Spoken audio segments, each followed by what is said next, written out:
Kasih karuniamu yang memanggil setiap dari kami untuk datang ke rumahmu. Bapa, saat ini persiapkan hati jiwa raga kami sehingga kami dapat menerima benih firman-Mu dengan sempurna. Biarlah Bapa pengertian dari Roh Kudus, pertolongan-Mu menyertai setiap dari kami sehingga tidak ada benih firman-Mu yang jatuh ke tanah dengan sia-sia. Tapi biarlah tanah hati kami dapat menjadi tanah yang baik untuk ditanam benih firman-Mu dengan baik. Biarlah kami dapat berbuah menyesuaikan dengan kehendak-Mu Bapa dan hidup hanya di dalam kasih karunia dan kehendak-Mu saja. Bapa, kami mohon ampun untuk segala dosa pelanggaran kami. Begitu banyak dosa yang kami lakukan, baik yang kami sadari maupun tidak kami sadari. Bapa, biarlah darah Yesus Kristus firman-Mu mengubah, menghapus, menguduskan setiap dari kami. Sehingga kami dapat dilayakkan untuk datang ke hadapan-Mu. Bapa, sertai hamba-Mu yang tidak layak dan penuh dengan kekurangan ini. Biarlah hanya firman kebenaran-Mu yang ditaruh di mulut hamba-Mu. Dan semua sesuai dengan waktu yang berkenan di hadapan-Mu. Kami menyerahkan seluruh acara Bible Community ini. Biarlah kemuliaan dan kedahsyatan-Mu menyertai setiap dari kami. Dengan hanya meninggikan nama Tuhan Yesus Kristus. Kami berdoa dan mengucap syukur. Amin. Hari ini kita mau sama-sama membahas mengenai kehidupan yang berpusat kepada ibadah, ya. Kehidupan yang berpusat kepada ibadah. Kita mau lihat Mazmur 50 ayat 5, Mazmur 50 ayat 5.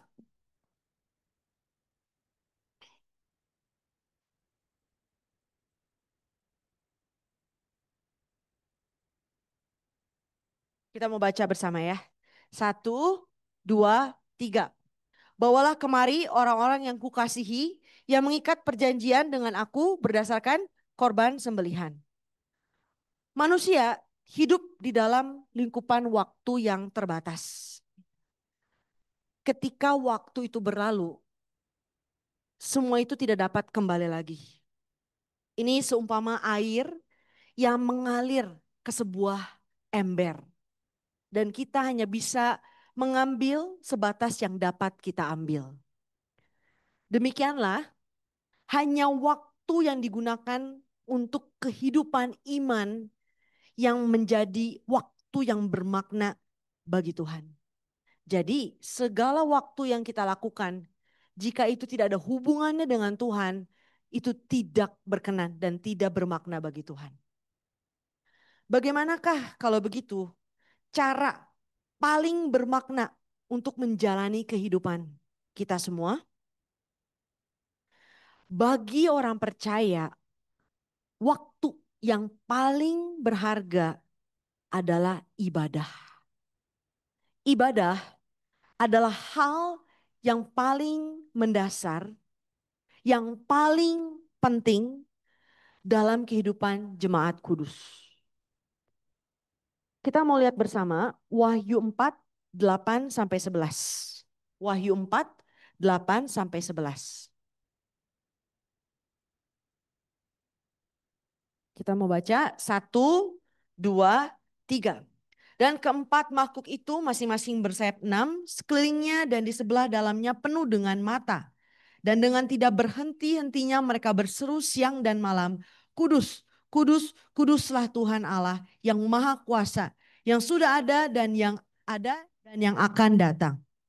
Dan setiap kali makhluk-makhluk itu mempersembahkan puji-pujian dan hormat dan ucapan syukur kepada Dia yang duduk di atas tahta itu dan yang hidup sampai selama-lamanya.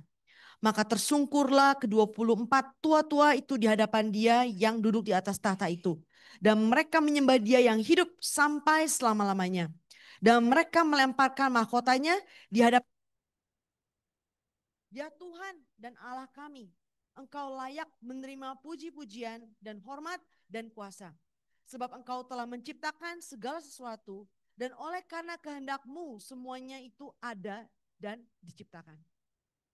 Apa yang terjadi di sorga, saudara ya? Kita melihat ada keempat makhluk hidup yang menyembah Tuhan siang dan malam. Artinya kehidupan di sorga pun adalah kehidupan yang beribadah. Kita mau lihat Wahyu 7 ayat 15. Wahyu 7 ayat 15.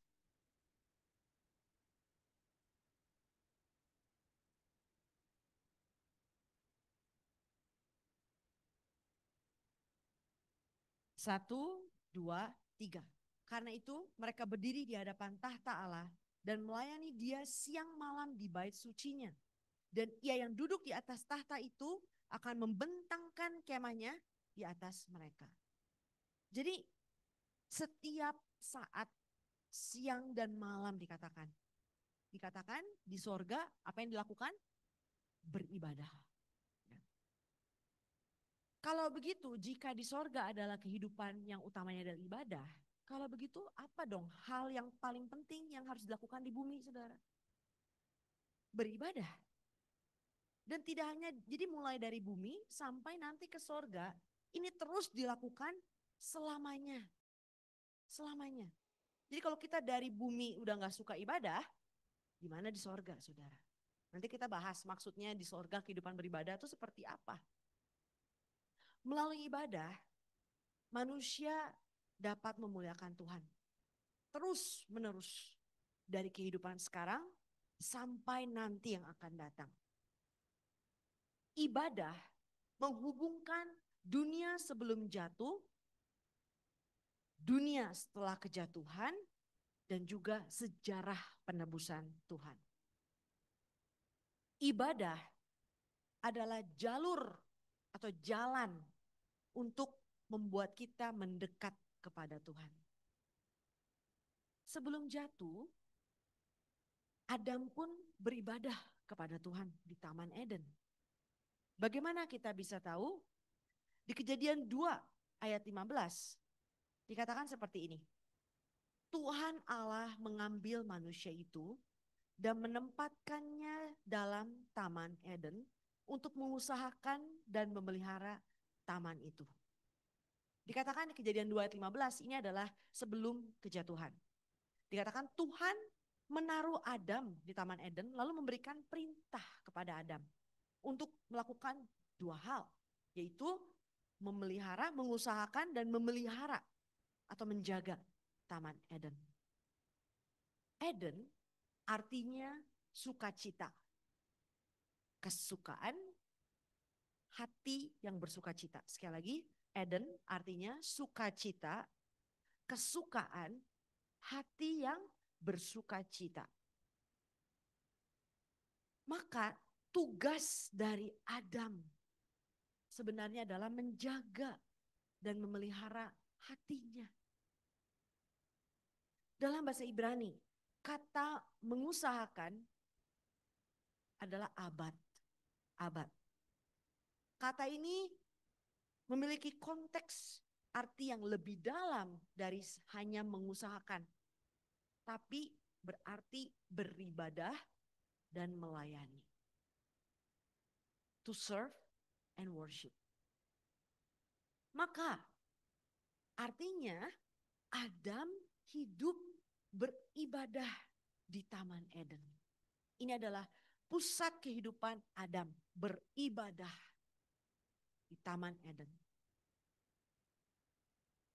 Gambaran kehidupan jemaat kudus yang sejati adalah kehidupan yang berpusat pada ibadah. Jika kita beribadah hanya seminggu sekali misalnya, di hari Minggu, lalu menganggap ibadah di hari-hari lain, misalnya ada ibadah Rabu, kalau di gereja kita ada ibadah doa subuh, ada acara-acara seperti saat ini, komsel dan sebagainya. Lalu kita anggap ini semua hal yang tidak utama atau tidak penting. Dan kita beralasan, kenapa gak bisa datang? Oh, kita sibuk, maaf, saya sibuk. Maka ini bukanlah kehidupan yang berpusat pada ibadah. Kalau misalnya sekarang gini saudara, jika gambaran jemaat kudus sejati adalah kehidupan yang berpusat pada ibadah, artinya seluruh kehidupannya isinya harus apa saudara paling banyak? Mayoritas ibadah. Tapi kalau misalnya dalam 7 hari hanya 1 kali atau 2 kali, lalu sisa hari yang lain menghilang. Apakah itu berpusat pada ibadah? Terima kasih. Tidak. Ya. Semua ibadah itu penting. Betul, semua acara yang ada adalah penting. Tapi yang tidak kalah penting adalah kehidupan kita sehari-hari. Apakah kehidupan sehari-hari kita semua berpusat kepada ibadah? Kita bertanya kepada diri kita masing-masing. Apakah kita sibuk dengan hal perkara duniawi dan hanya datang ke gereja sesekali atau seminggu sekali? Tapi sisanya berapa banyak waktu yang saudara berikan untuk perkara duniawi? Dan berapa banyak waktu yang saudara berikan untuk perkara sorgawi? Jika kehidupan kita tidak berpusat kepada ibadah, dapatkah masuk ke dalam kerajaan sorga? Tidak bisa. Ini dimulai dari di bumi. Dari sudut pandang sejarah penebusan, apakah itu ibadah? Dari sudut pandang sejarah penebusan, apakah itu ibadah? Yang pertama, ibadah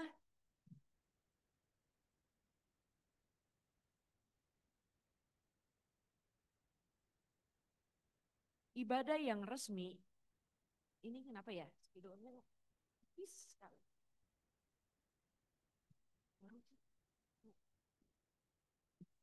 Ibadah yang resmi dimulai di zaman Set. Enak baca ya pasti ya. Tipis sekali. Zaman Set.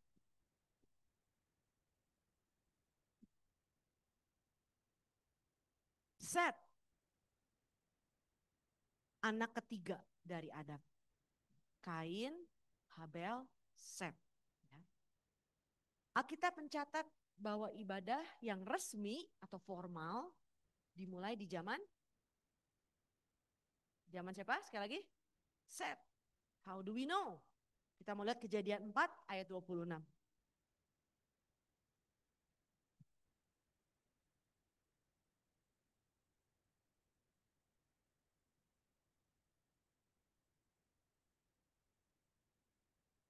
Yang punya Alkitab boleh sampai buka ya. Kejadian 4 ayat 26. Saya akan bacakan.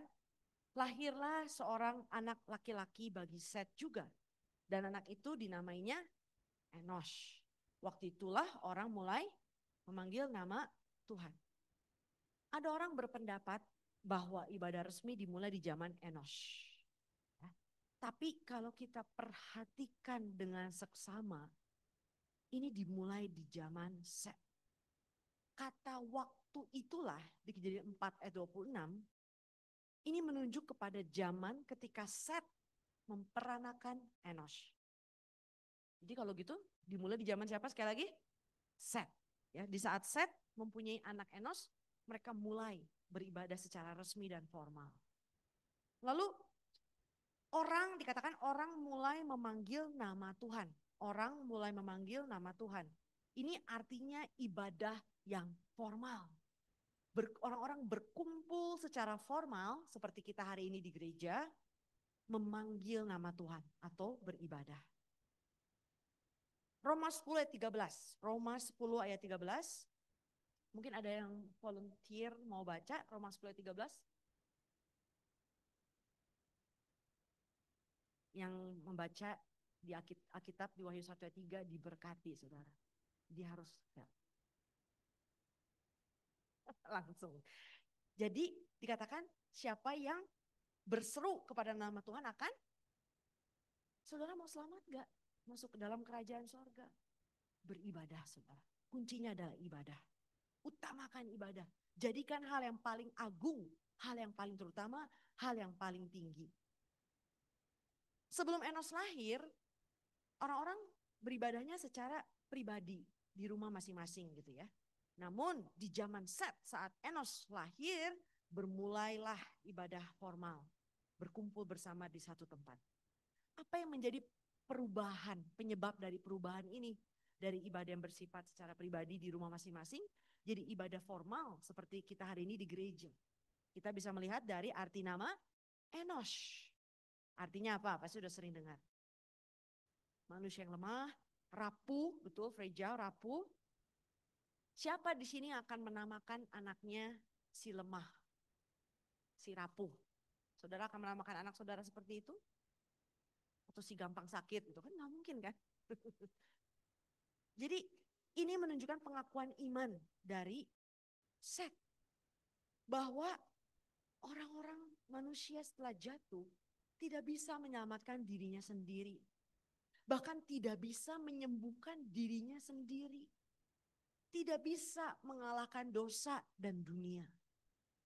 Karena mereka menyadari mereka begitu lemah, mereka mulai mencari Tuhan dengan lebih sungguh-sungguh, dengan beribadah secara formal. Mereka mengakui bahwa manusia tidak dapat hidup tanpa pertolongan Tuhan. Jadi kalau kita merasa kita seseorang, kita sombong, gimana saudara? Apakah bisa beribadah dengan benar? Bisa nggak saudara? Kalau saudara merasa diri saudara seseorang, saudara hebat, bisa beribadah dengan benar? Tidak bisa saudara ya. Hanya dengan pengakuan iman bahwa aku ini manusia celaka, aku manusia lemah, aku tidak bisa menyelamatkan diriku sendiri. Baru kita bisa memberikan hati kita dengan benar untuk beribadah. Di zaman Set, tanah telah dikutuk sehingga menghasilkan duri. Kita udah belajar minggu lalu kan? Tanah dikutuk mengeluarkan hanya duri. Orang-orang harus bersusah payah, berpeluh untuk makan. Maka Set memberi pengakuan iman bahwa kita gak bisa Tuhan, tanpa pertolonganmu kita tidak bisa bertahan. Dan ini harus menjadi pengakuan iman kita masing-masing. Dan ini adalah fondasi dari ibadah yang benar. Bahkan ini fondasi ibadah yang formal 6.000 tahun yang lalu di zaman Set. Jadi sikap iman, sikap hati kita setiap kita beribadah harus mengandung pengakuan iman yang berkata, Tuhan, saya tidak dapat hidup tanpa pertolonganmu. Tuhan, saya membutuhkanmu. Kami begitu lemah dan rapuh. Inilah alasan mengapa kita harus berpusat pada ibadah.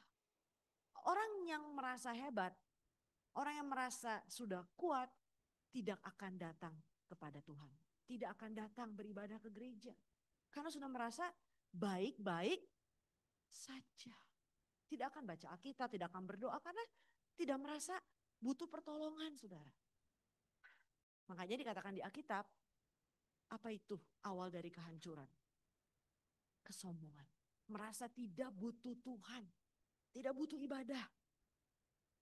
Yang kedua, poin besar kedua, ibadah adalah upacara perjanjian. Ibadah adalah upacara perjanjian. Ibadah adalah ketika dua pihak mengikat perjanjian, yaitu antara Tuhan dan kita. Jadi ibadah itu adalah waktu di mana perjanjian Tuhan didirikan atau di-establish. Dan setiap kita datang beribadah, setiap kita beribadah di hadapan Tuhan, seperti sebuah reconfirmation atau konfirmasi lagi perjanjian itu. Makanya tadi yang kita baca Mazmur 50 ayat 5, bawalah kemari orang-orang yang kukasihi yang mengikat perjanjian dengan aku berdasarkan korban sembelihan. Korban sembelihan dalam konteks kita hari ini adalah beribadah. Ibadah. Umat percaya adalah mereka yang mengikat perjanjian Tuhan melalui ibadah. Jadi kalau kita bilang, aku orang percaya, aku orang Kristen, bahkan dari lahir keluargaku semua orang Kristen, orang percaya, tapi tidak pernah datang ke gereja, tidak beribadah. Apakah di mata Tuhan orang percaya, saudara? Orang percaya sejati adalah mereka yang beribadah karena mereka terikat perjanjian dengan Tuhan. Makanya dikatakan jadi umat perjanjian. Umat perjanjian. Setiap datang diikat, dikonfirmasi lagi. Perjanjiannya apa saudara kalau gitu? Kita lihat. Yeremia 31, 33 sampai 34. Yeremia 31, 33 sampai 34.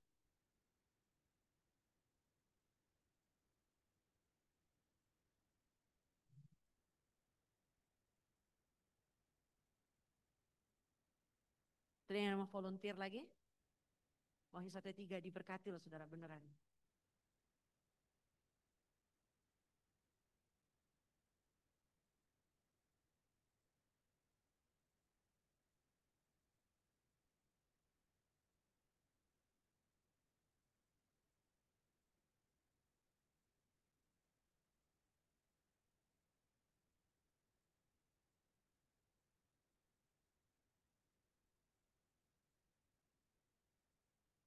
Ini adalah formula perjanjian Tuhan. Aku akan menjadi Allah mereka dan mereka akan menjadi umatku. Sekali lagi kita ulangi bersama saudara. Aku dan mereka, ini adalah formula perjanjian Tuhan. Semua perjanjian di perjanjian lama mengandung formula ini, diulang-ulang bahkan sampai ke akhir zaman di sorga. Nanti kita lihat ya. Jadi inilah perjanjian yang Tuhan ikat dengan kita semua saudara. Setiap datang beribadah, kita jadi umatnya, Tuhan jadi Allah kita. Tidak boleh kita lupakan formula ini. Bahkan Abraham dia menerima perjanjian ini. Ditulis di Kejadian 17 ayat 8. Kejadian 17 ayat 8.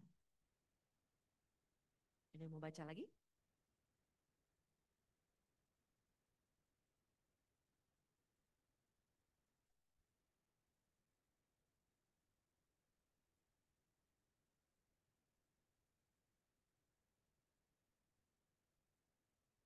Formula perjanjiannya diberikan lagi kepada Abraham. Ibadah menjadi bukti perjanjian bahwa sekarang Tuhan adalah Tuhanku, aku adalah umatnya. Abraham kemanapun dia pergi, dia selalu mendirikan mezbah. Artinya dia selalu beribadah.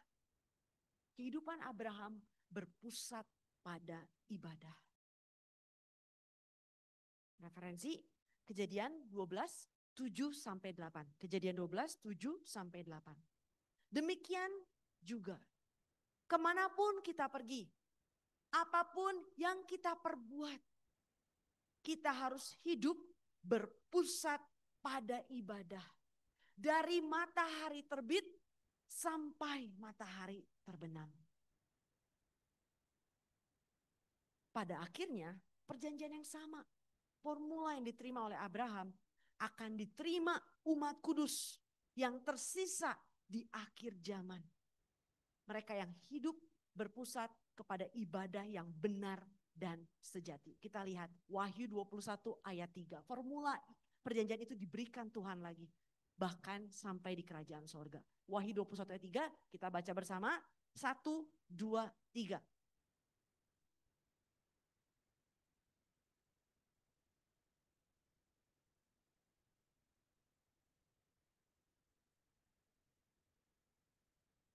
Formula yang sama. Mereka akan menjadi umatnya dan ia akan menjadi Allah mereka. Setiap beribadah Tuhan ikat kita dengan ini. Amin gak saudara? Kalau saudara jadi umatnya Tuhan, Tuhan jadi Allah kita, bagaimana hidup kita saudara? Luar biasanya. Saudara misalnya jadi teman presiden, teman baiknya, saudara dapat segala privilege kan? Segala hak istimewa, betul? Ini Tuhan jadi Allah kita, kita jadi umatnya. Umat kesayangannya saudara. Poin besar ketiga. Di sorga kita akan beribadah senantiasa. Di sorga kita akan beribadah senantiasa. Tidak ada hal lain di sorga selain ibadah. Tidak ada hal lain di sorga selain ibadah. Waduh, orang-orang mulai berpikir nih. Hah, kehidupan di sorga 24/7 selamanya hanya beribadah. Aduh, bosan banget ya. Melelahkan banget dong. Kayak gini terus selamanya. Apakah ada yang pernah berpikir seperti itu? Aduh, kehidupan di sorga masa gini terus ya, bosan-bosan amat ya. Lelah-lelah amat ya. Apakah cuma duduk dengan firman nyanyi? Kita harus ubah konsep, saudara. ibadah di sorga itu seperti apa. Kita akan lihat. Dan kita dapat mengerti konsep ibadah di sorga melalui bait suci Yehezkiel. Dari buku seri 11 Sejarah Penebusan seri A. Bait suci Yehezkiel, Yehovah Shammah. Di Yehezkiel 40 sampai 48, Tuhan menunjukkan bait suci Yehezkiel sebagai bait suci di akhir zaman. Bait suci ini tidak pernah dibangun secara jasmani. Ini merupakan gambaran atau cetak biru dari Yerusalem baru di sorga. Jadi bait suci Yehezkiel adalah gambaran kerajaan sorga. Maka jika kita hendak mengerti tentang kerajaan Allah, kita harus melihat bait suci Yehezkiel. Kerajaan sorga itu begitu mulia, begitu luar biasa, begitu majestic, wonderful, ajaib, di luar pengertian dan pemikiran manusia. Kita nggak bisa bayangin saudara, dengan manusia jatuh seperti kita ini, kita nggak bisa bayangin sorga itu seindah apa. Maka untuk membantu kita mengerti tentang kerajaan sorga, Tuhan jelaskan melalui bait suci Yehezkiel. Karakteristiknya kerajaan sorga ada di dalam bait suci Yehezkiel. Dan ini untuk pertama kalinya dalam sejarah dunia di buku seri 11A. Bait suci Yehezkiel dijelaskan dengan sistematis, sempurna. Para ahli teologi hanya bisa mendapatkan titik lokasi Yehezkiel di bawah maksimal sekitar 15 tempat. Tapi buku seri sejarah penebusan, penulis Dr. Abraham Park menemukan 25 titik lokasi dengan lengkap dan dijelaskan semua dengan ayatnya, tersembunyi di Alkitab. Nanti suatu hari kalau sudah keluar, kita bisa lihat. Saya ada buku 11 yang versi Korea, saudara. Itu luar biasa sekali. Mau baca harus pakai Google Translate. Setiap halaman cekrek, cekrek, cekrek. Baru baca pakai Google Translate aja udah wah gitu. Wah antara susah dan luar biasa, saudara ya. Nah, di buku 11 ada satu hal penting yang dibahas, yaitu di Yehezkiel 45 dan 48. Ini berbicara tentang wilayah kudus bagi Tuhan sebagai persembahan. Dan di buku 11 pun ada ilustrasi yang menunjukkan tentang pembagian tanah. Jadi kalau kita lihat kira-kira seperti ini saudara ya. Ada tanah, jadi besar itu 25.000 hastaan persegi. Sama panjangnya. Sama Tuhan dibagi jadi 3 saudara ya. Ini 10.000 lebarnya. Ini juga 10.000. Ini 5.000. Nah, bagian yang atas ini adalah bagian untuk suku Lewi. Bagian yang tengah ini bagian untuk imam. Di tengah tanah bagian untuk imam ada bait suci Yehezkiel yang juga persegi. Lalu yang paling bawah ini adalah bagian untuk umat. Untuk umat. Nah, di tengah-tengahnya di sini ini 10.000, yang ini juga 10.000. Di tengah sini 5.000 kali 5.000, which is persegi juga. Ada sebuah kota. Namanya kota Yehovah Shammah. Aduh, Bidola kenapa ini ya semuanya? Apa karena ini ya? Enggak, ini tadi ini kayaknya kena pilok nih. Bukan pilok, ngecat ya kayaknya. Maaf ya saudara ini. Ya udahlah ya, pokoknya susah ini gak tahu kenapa pada habis. Yehovah Shammah, kota di sini. Di bagian tanah untuk umat. Atau kalau dalam bahasa Inggrisnya common people. Common people. Nah, kalau gitu pertanyaan saya gini. Pusat dari semua ini, area ini apa saudara? Bait suci Yehezkiel. Jadi pusat kehidupannya adalah ibadah. Bahkan di tengah bagian imam pun mereka beribadah. Semuanya pusatnya di bait suci, ibadah.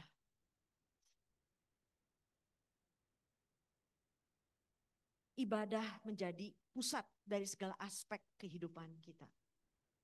Nah tadi kan di bawah bait suci ada apa tadi? Ada sebuah kota kan, ada tanah ini kan untuk orang-orang biasa atau para umat. Lalu ada sebuah kota yang bernama Yehova Syama. Nah, Yehova Syama itu adalah kesimpulan dari bait suci Yehezkiel. Kita lihat Yehezkiel 48 ayat 35. Yehezkiel 48 ayat 35.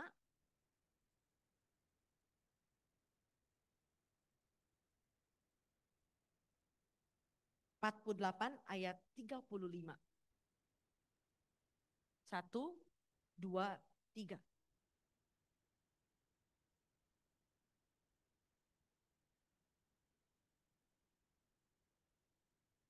Apa nama kotanya? Di manakah bait suci Yehezkiel berada, saudara? Jadi kalau kita lihat tadi kan terletak di bagian tanah untuk para imam, ya kan? Ya. Nah sekarang kita lihat Yehezkiel 48 ayat 15. Yehezkiel 48 ayat 15.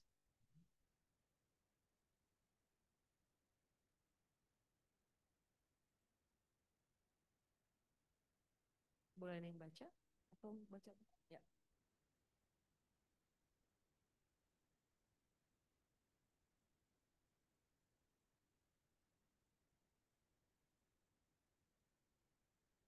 Hmm. Di sini untuk apa? Tempat tinggal dan tanah ini kan? Ya kan? Untuk tempat tinggal dan tanah perladangan. Nah sekarang pertanyaan gini, arti Yehova Syama apa tadi saudara? Bukankah harusnya Tuhan hadirnya di sini kan? Tapi nama kotanya apa? Berarti Tuhan ada di mana? Ada di kota ini kan? Maksudnya Tuhan ada di sini juga, cuman Tuhan pun bilang Tuhan ada di kota ini. Ngerti gak maksudnya? Ini kan common area untuk common people. Maksudnya tempat area yang untuk orang umat biasa gitu. Tapi ada sebuah kota, Tuhan namain kotanya Yehova Syama. Lalu kota ini dipakai untuk tempat tinggal dan perladangan. Tapi Tuhan kasih nama kotanya Tuhan hadir di, berarti Tuhan hadir di kota ini kan? Ya kan? Nah, siapakah mereka? Ini adalah umat para pekerja ya yang berasal dari seluruh suku-suku Israel. Ya. Yehezkiel 48 ayat 15 tadi kita udah baca kan? Nah, sekarang coba lihat Yehezkiel 48 ayat 18 sampai 19. Yehezkiel 48 18 sampai 19.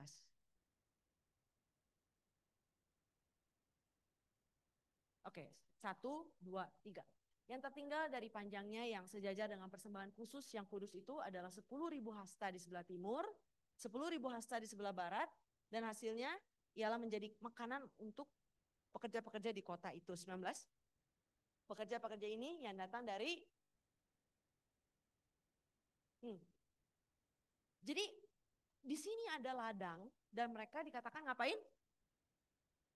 Mengerjakannya. Kata mengerjakan di sini adalah abad.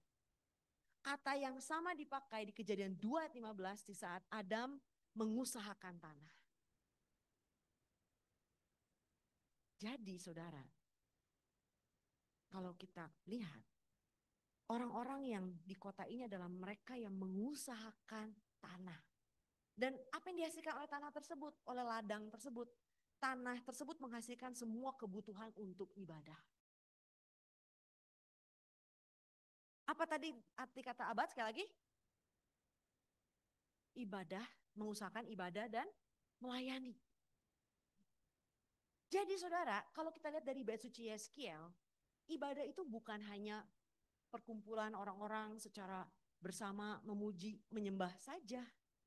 Ibadah itu adalah bekerja, bekerja, mengusahakan tanah.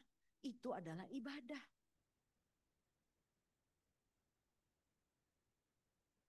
Di dalam kehidupan sehari-hari kita, saat kita bekerja di tempat kerja, atau saudara ada yang masih belajar, atau saudara kemana pun saudara pergi, memasakkah, itu semua harus menjadi ibadah yang berkenan di hadapan Tuhan.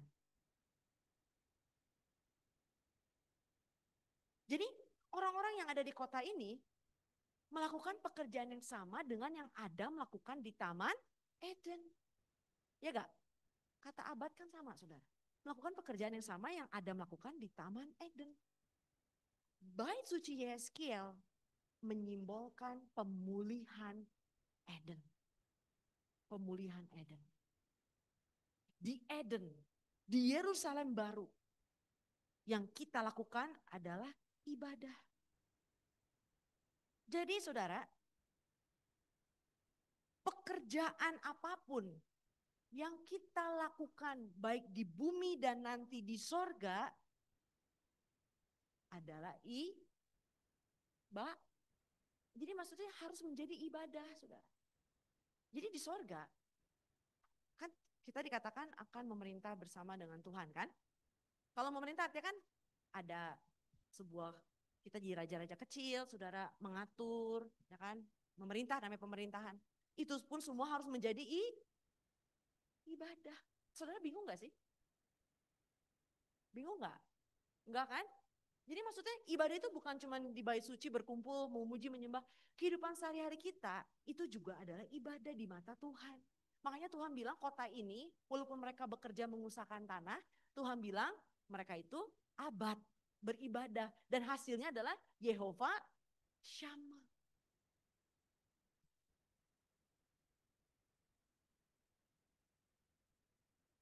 Dimulai dari kehidupan di bumi. Apapun yang kita lakukan haruslah menjadi ibadah yang berkenan bagi Tuhan. Jika sudut pandang kehidupan kita berpusat pada ibadah, hasilnya Yehova Shammah. Tuhan bersama dengan saudara. Hasil dari Yehova Shammah, saudara mendapatkan Eden, sukacita. Hati yang sukacita. Selama hidup di mana saudara? Di bumi. Jadi sukacita sorga itu bukan didapat kalau nanti saudara udah ke sorga. No. Dimulai dari bumi, saudara. Di saat hidup kita berpusat pada ibadah. Apapun yang kita lakukan di dalam, di luar gereja. Pekerjaan apapun, bahkan mungkin melelahkan. Tapi jika kita mengerti bahwa semua yang kita lakukan adalah ibadah, maka pikiran-pikiran negatif akan hilang. Dan tempat itu menjadi Yehova Shammah. Tuhan hadir di tempat kerja saudara, Tuhan hadir di rumah saudara, Tuhan hadir di dapur saudara, Tuhan hadir dimanapun saudara pergi jika itu adalah ibadah. Maka pastikan bahwa semua yang kita lakukan menjadi ibadah yang memuliakan Tuhan. Ada dua hal mendasar yang harus kita miliki. Iman dan kasih karunia. Tanpa keduanya, semua perbuatan kita tidak dapat menyenangkan Tuhan. Dan tanpa keduanya pun kita tidak dapat hidup berpusat kepada ibadah. Ibrani 11 ayat 6. Ibrani 11 ayat 6. Ada yang mau bantu baca lagi?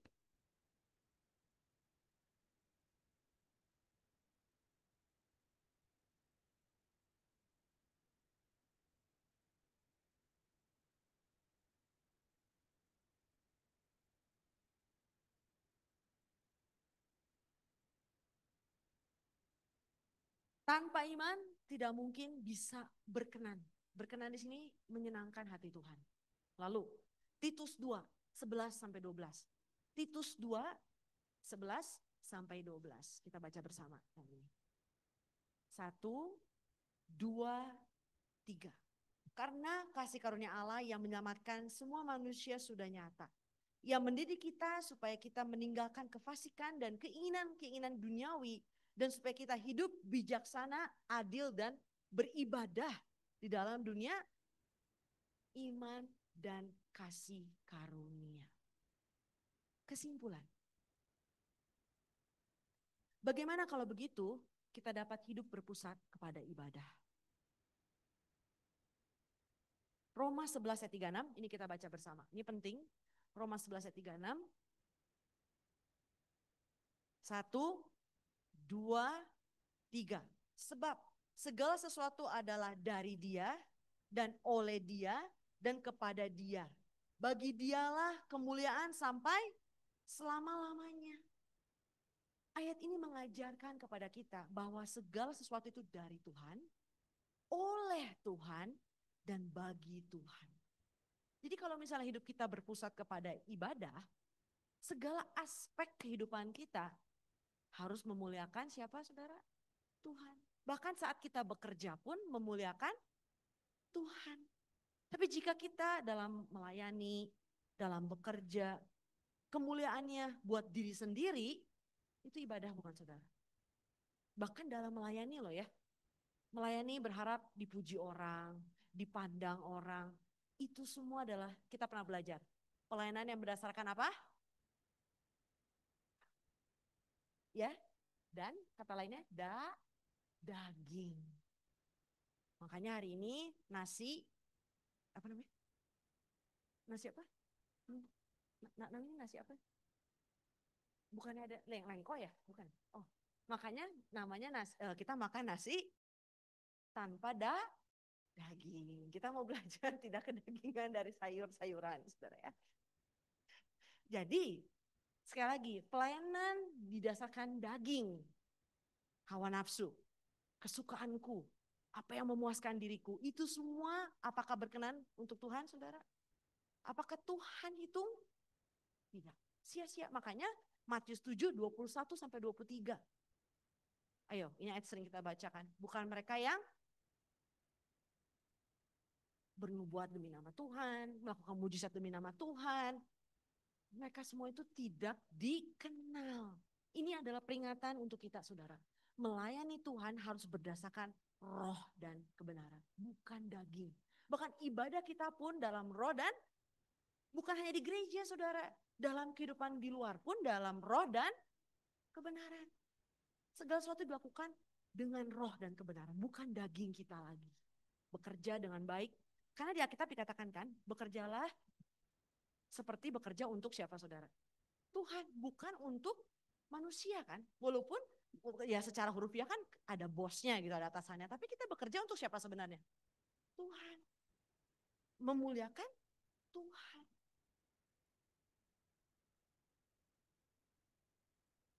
Oleh karena itu Roma 11 ayat 36 ini harus menjadi pedoman hidup kita sampai kita masuk kerajaan surga. Ini adalah kebenaran yang harus kita ingat, kita ukir, kita pegang selama hidup kita. Yang pertama, segala sesuatu dari Tuhan. Segala sesuatu dari Tuhan. Artinya, kita mengakui bahwa semuanya berasal dari Allah Bapa. Keluarga, anak, pasangan, pekerjaan, kekayaan, waktu, seluruh kehidupan kita berasal dari siapa? Tuhan. Punya siapa? Tuhan. Apapun yang kita lakukan, kita harus selalu ingat semua yang kita punya saat ini berasal dari Tuhan. Allah Bapa lah yang memberikan ini kepada kita. Kalau kita ingat bahwa ini semua berasal dari Tuhan, maka kita akan mengucap syukur. Betul gak saudara? Kita akan mengucap, wah Tuhan kasih saya ini, terima kasih ya Tuhan. Apalagi kalau sadar kita benar-benar tidak layak itu saudara ya. Aduh terima kasih Tuhan. Dengan seperti itu ucapan syukur secara sukarela saudara. Secara otomatis kita akan beribadah kepada Tuhan. Jadi bukan dipaksa gitu. Karena ucapan syukur yang meluap-luap dari hati. Kita akan beribadah sebagai ungkapan bentuk rasa syukur kita. Yang kedua, segala hal oleh Dia. Segala hal oleh Dia. Tuhanlah yang menjadikan. Tuhanlah alasan dari segalanya. Tuhanlah fondasi dari segala hal. Semua hal dapat terjadi karena Tuhan berikan kepada kita. Dan Tuhanlah yang mampukan hal itu terjadi. Apapun yang kita lakukan saudara, semua oleh kasih karunia. Semua oleh pertolongan Roh Kudus. Saudara bisa mencari uang, bisa bekerja. Itu semua dari siapa, saudara? Siapa yang kasih kemampuan? Jika satu pembuluh darah kita tersumbat alias stroke, saudara ya. Mau gimana? Everything is over. Semua berakhir.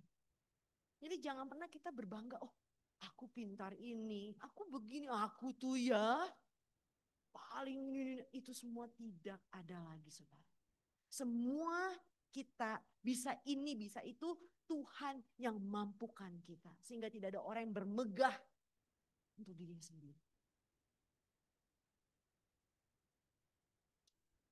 Jika kita melakukan hal dengan usaha sendiri, maka akhirnya adalah burnout atau kelelahan, habis tenaga, tidak ada sukacita. Pernah nggak melayani sampai burnout? Ya sudah tahu burnout? Habis, benar-benar kayak udah, apa tuh burnout di Indonesia ini?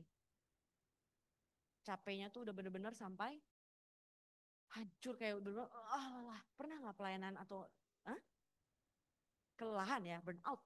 Pernah nggak sampai seperti itu? Artinya kita pakai kekuatan sendiri.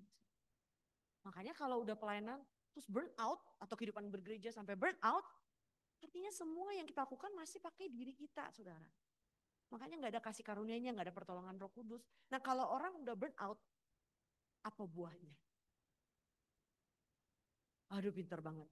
Bersungut-sungut. Kan burnout. Gak ada yang nolong. Semua aja gua. Tuh dia tuh lihat tuh. Kerjanya cuma gini-gini. Tuh lihat tuh si ini tuh. Gila ini gereja bener-bener deh. Manfaatin orang. Misalnya saudara. Mulutnya keluar kan. Hasil dari burnout. Tenaga sendiri semuanya. Kemampuan sendiri. Tapi jika kita membiarkan Tuhan yang bekerja, maka ini menjadi kehidupan beribadah yang sejati. Tuhan yang kerja, saudara. Kita hanya mengikuti sebagai hamba. Saat kita menjalani kehidupan di dunia ini, jika kita hidup bersandar hanya pada Tuhan, bersandar pada pertolongan Tuhan, maka ini menjadi kehidupan yang beribadah. Walaupun saudara hidup di sekuler, kan bukan berarti saudara tuh hidup beribadah, saudara lepasin pekerjaan saudara, terus saudara tiap hari ke sini nyembah-nyembah sendiri. Bukankah seperti itu kan? Kita bilang apa? Tidak bekerja, tidak makan. Jadi kerja pun harus, saudara. Henok pun, Penatas Henok pernah bilang, Henok pun punya anak, dia pun bekerja. Tapi dia hidup bergaul dengan Allah. Ini bukan hal yang mudah. Nuh pun sama, saudara. Beribadah dan juga bekerja, saudara. Jika kita hanya berharap beribadah, dapat, terima. Itu seperti ba, ba, bayi. Yang suka terima cuman bayi. Bayi itu segala terima, saudara. Pamper, susu, baju, semua. Tanpa usaha kan? Terima, saudara. Kalau sudah dewasa harus memberi untuk Tuhan. Tenaga diberikan, waktu diberikan, hati diberikan, bahkan diri diberikan sampai udah gak ada lagi. Mi. Tahu Mimi? Saya. Ah, aku tersinggung. Aku tidak suka. Aku. Itu semua harus hilang. Hilang, saudara. Apalagi dalam layanan kehidupan kita sehari-hari. Segala sesuatu itu terjadi oleh izin siapa? Izin Tuhan. Tujuannya apa, saudara? Mengusahakan tanah itu apa? Hati. Tuhan mau kita proses hati sampai semua duri hilang. Ini semua terjadi melalui kehidupan sehari. Hal yang paling menyakitkan, hal yang paling saudara tidak bisa atasi, itu yang Tuhan kasih. Setuju? Hal yang saudara paling gak suka, malah dikasih. Hal yang paling saudara sulit untuk atasi, malah Tuhan kasih. Sampai lulus ujian.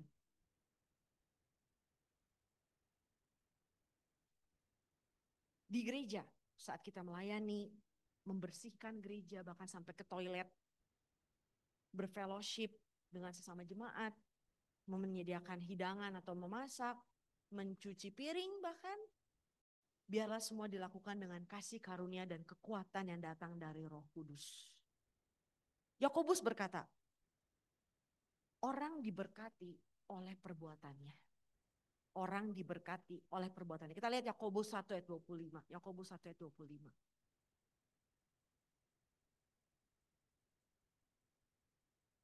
Satu, dua, tiga.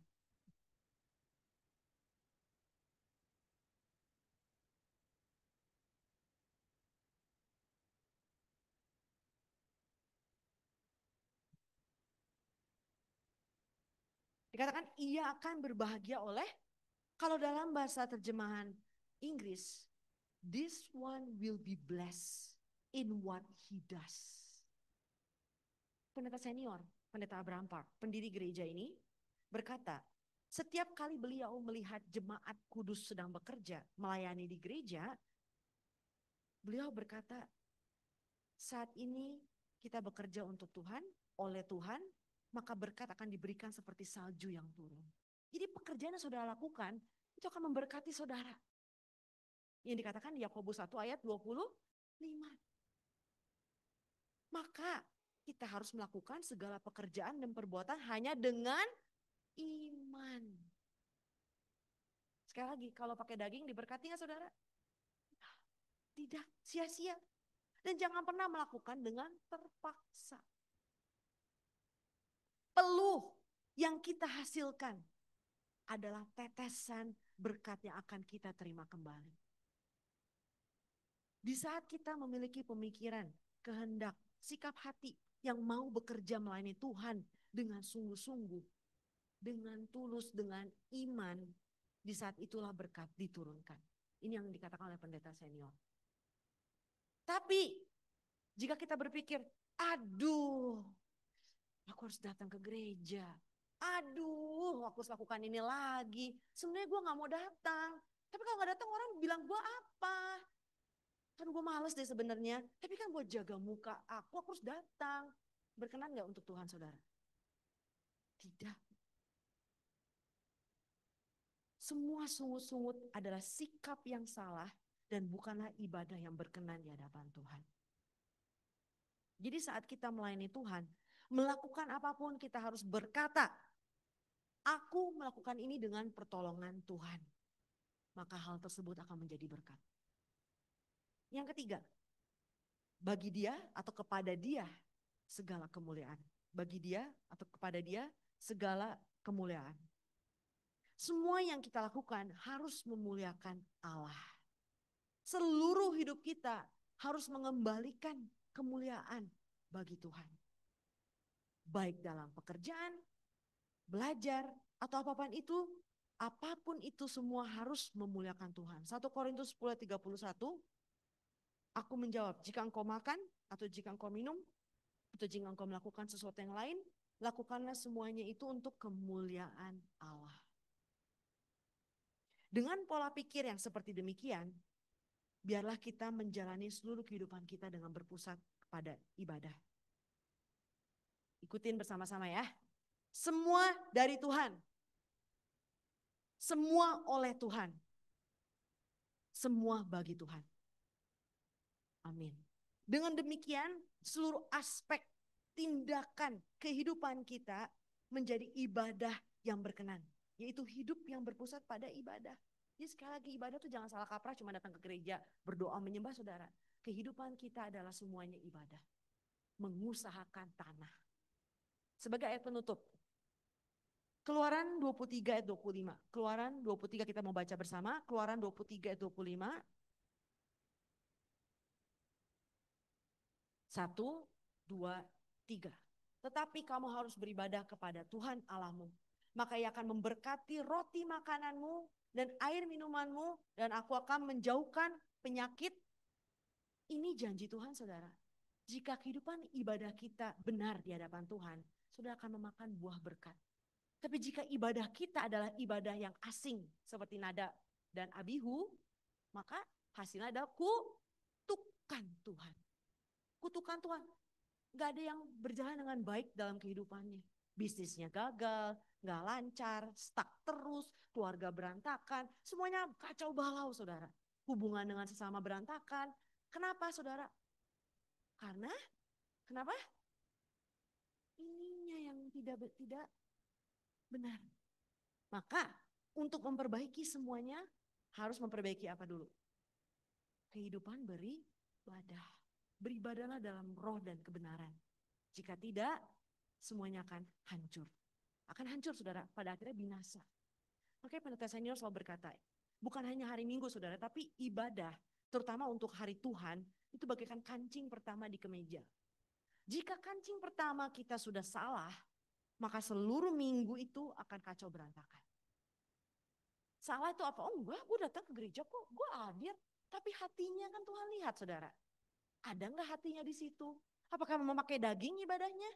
Sesuka hati datang, ini anggap rumah sendiri, anggap ini mall misalnya. Whatever, mengucap-ngucap seenaknya. Ibadah di atas udah amin, turun ke bawah, gosip. Boleh nggak saudara? Udah amin-amin di atas, puji-puji Tuhan, turun ke sini, jam makan siang, gosip. Itu ibadah bukan saudara? Bukan. Jadi ibadah yang sudah lakukan, hancur, hancur, hancur. Jadi semuanya kehidupannya hancur saudara. Makanya buahnya jadi jelek terus. Kenapa ya Tuhan begini terus hidup saya? Coba kita teliti saudara. Apakah ibadah kita sudah sesuai? Apakah ibadah kita berkenan bagi Tuhan? Apakah sudah dalam roh dan kebenaran? Tapi kan banyak manusia malah menyalahkan kan sesama. Oh, gara-gara ini gue hidupnya begini, gara-gara itu. Gara-gara siapa sebenarnya saudara semuanya? Saya, gara-gara diri sendiri semuanya saudara. Tidak ada hal lain. Penyebabnya adalah diri sendiri. Ibadah kita belum benar di hadapan Tuhan. Maka seluruh aspek kehidupan tidak ada yang berjalan dengan baik. Maka hari ini saudara ya, kita semua mau memperbaiki diri kita masing-masing. Kita mau ibadah dalam roh dan kebenaran. Anyway, bahan ini dari retret Yoju kemarin. Ya. Oke, mari kita berdoa. Allah Bapa di surga, terima kasih untuk firman yang kau berikan. Biarlah firman ini dapat dimateraikan di hati kami. Bapa bantu kami untuk beribadah dengan benar dalam roh dan kebenaran. Sehingga kami semua dapat mengusahakan tanah hati kami. Sehingga kami semua dapat terus Bapa mengalami kehadiran-Mu, Yehova Syama dalam setiap aspek kehidupan kami. Dan kami dapat menerima berkat sorgawi, sukacita sorgawi. Biarlah kami tidak menjadi tinggi hati, sombong, kedegilan kami semua. Biarlah itu dihancurkan. Dan kami hanya diisi oleh kebenaran firman-Mu. Bapa, biarlah kami dapat memiliki pengakuan iman sampai akhir. Bahwa semua dari Engkau, semua oleh Engkau, dan semua hanya untuk kemuliaan Engkau saja. Biarlah kehidupan kami sepenuhnya berpusat kepada ibadah baik kami makan, minum, bekerja, apapun itu Bapa. Bahkan melayani-Mu dalam gereja, beribadah dalam gereja, semua dilakukan hanya untuk kemuliaan-Mu saja. Biarlah kami menjadi jemaat kudus sejati dengan gambaran sebagai jemaat yang hidup berpusat kepada ibadah. Sehingga kami dapat mengikat perjanjian sampai akhir kami menerima pengakuan bahwa Engkau adalah Tuhan kami dan kami adalah umat-Mu. Bapak kami menyerahkan seluruh Komsel Bible Community ini ke dalam tangan-Mu. Biarlah Engkau yang menanamkan setiap firman. Biarlah segala kegelapan apapun itu dengan firman-Mu Bapak diinyahkan dalam nama Tuhan Yesus Kristus. Biarlah Kau pulihkan segala kegelapan, permasalahan dalam rumah tangga, permasalahan dalam usaha, permasalahan sakit penyakit, kegelapan dalam hati. Apapun itu duri-duri Bapak yang ada dalam hati kami. Biarlah semua diinyahkan di dalam nama Tuhan Yesus Kristus. Biarlah kami dapat menerima solusi kepulihan hanya dengan firman-Mu saja, dengan ketaatan kepada firman-Mu dan hidup yang beribadah. Kami menyerahkan semuanya, biarlah kemuliaan dan kedahsyatan-Mu menyertai setiap dari kami, menyertai gereja Bandung dan seluruh gereja cabang di seluruh dunia. Biarlah kemuliaan dan kedahsyatan-Mu menyertai seluruh pemimpin, menyatukan kami sehingga kami semua dapat masuk dalam kerajaan surga pada akhirnya. Dengan hanya meninggikan nama Tuhan Yesus Kristus, kami berdoa dan mengucap syukur. Amin. Kita tutup dengan doa Bapa kami.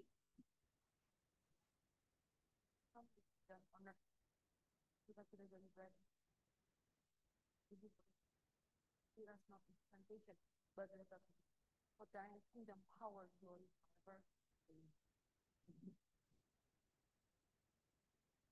Kita berikan kemuliaan untuk firman Tuhan. Mungkin ada yang belum